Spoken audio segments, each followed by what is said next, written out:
Yêu Ali cha, nhớ một cho thầu tư. Ai cũng thiên lý là cá tao con.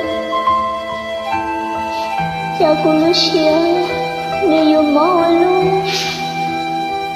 Ai cũng tiêu chỉ tăng, đi trong đi lòng. Lúc lâu vì đã chỉ tiêu, cũng hẳn là tăng chỉ công. Lúc con, lúc cha của từ khanh, cũng nhắc có hai tiền. Ở con Lucia, liệu chỉ trong một của ý này. Olivia có chịu khe trong cuộc báo. Lớn đó cho cụ lần chỉ có. Ê cha hỏi lột lũ tàu có. Yêu của từ tin này nên sợ ta lì lò. Yêu Olivia, cụ thiên lý ca xìa. Cho cá mù lý bơ thảo. Thảo cụ chỉ tao chỉ báo con. Cụ nhớ báo hai tiền. Cô nhớ chỉ lưu cụ tia. Là Olivia, cụ nhớ cho chị tao có mua.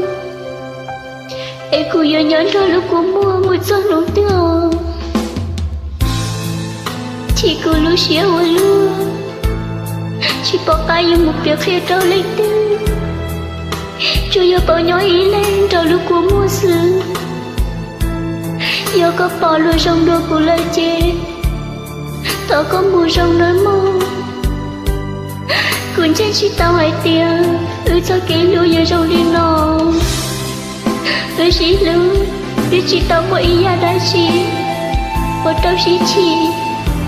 Chẳng của bác vậy có mấy tôi chia lời. Cô nhớ bác hai tiền. Cô chỉ phí con. Ấy có thể lên một nụ đuổi tôi chia.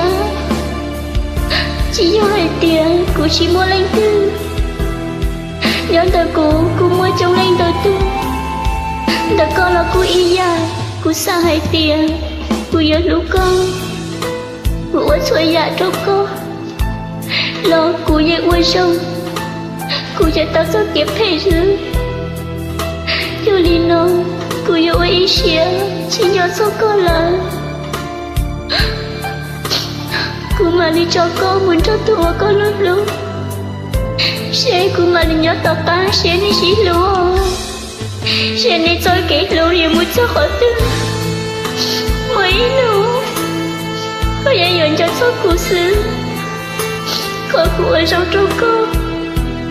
Lý do vì cụ lũ con. Như như chỉ mấy ra đã chỉ. Ta chỉ đi cho luôn trong được cụ ấy. Có thể lý muốn luôn cho luôn.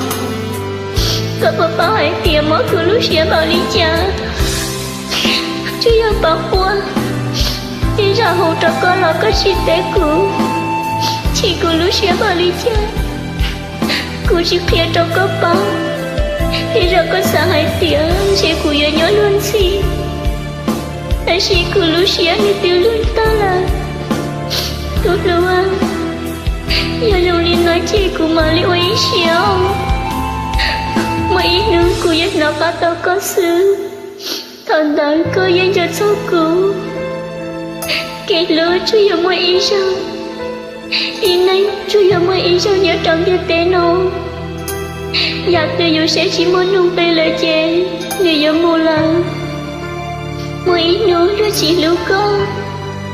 Giọt sao hai tìa mấy thứ tí này. Nếu lưu lưu thịa. Ô quá cho con à.